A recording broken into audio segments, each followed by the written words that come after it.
Welcome to the Slop Farm. Enjoy the video. You start by preparing. Make sure you have admin rights and an Office 365 or RMS-enabled account. Once enabled, activate Information Rights Management in Word. This ties document controls to your tenant. Open the file to protect and keep a backup copy.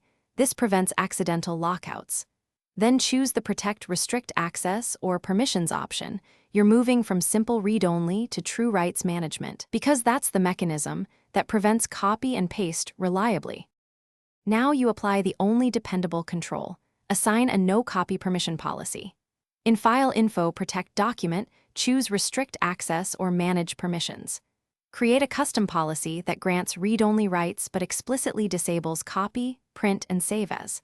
Assign the policy to specific users or groups in your tenant. Don't use broad everyone permissions. Save the document.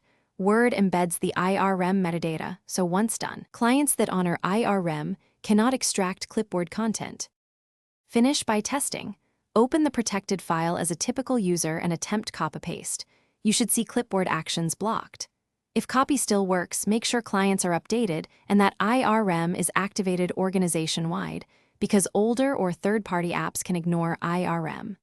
If needed, revoke and reapply the policy or remove cached copies. As a final troubleshooting tip, convert the file to a passworded, restricted PDF. This is a fallback if some clients cannot enforce IRM properly. Thanks for watching. Consider subscribing if we helped you today.